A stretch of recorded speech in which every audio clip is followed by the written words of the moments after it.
4 months after NATO began bombing targets in Libya, the Western alliance is showing strains, while Muammar Qaddafi remains in power.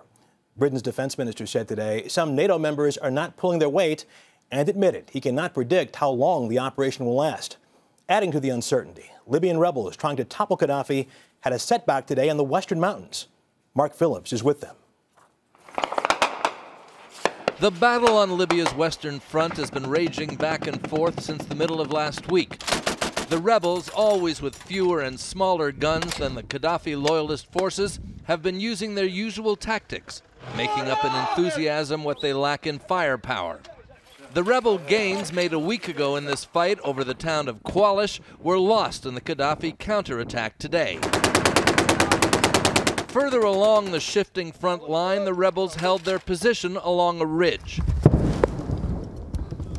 They were under fire themselves and said they'd been planning another attack of their own before today's setback. These advances are really nibbles out of Gaddafi's side rather than a threat to his Tripoli fortress. But having come this far, the rebels really have no choice but to keep going. We cannot go back. There's no turning back. You can't go back because we fight or we die. There's no another solution. Gaddafi didn't give us any other solution. Sofian is a lawyer who had never picked up a gun in his life before now.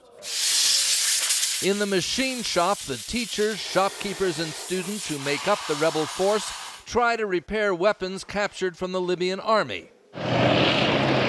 The few tanks they've captured are more morale boosters than useful weapons because they don't have trained crews to use them.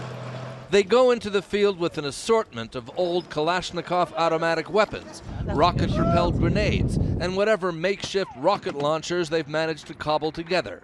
And they complain they are unable to import what they need across the border from Tunisia. Do you have enough weapons yet? Do you have the right kind of weapon? To compare it with the Gaddafi's group, we don't have.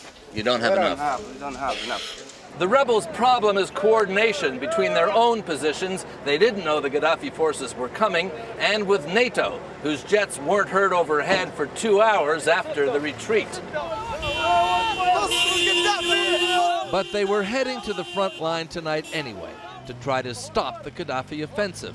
Surrender is not an option. Mark Phillips, CBS News, near Qualish, Libya.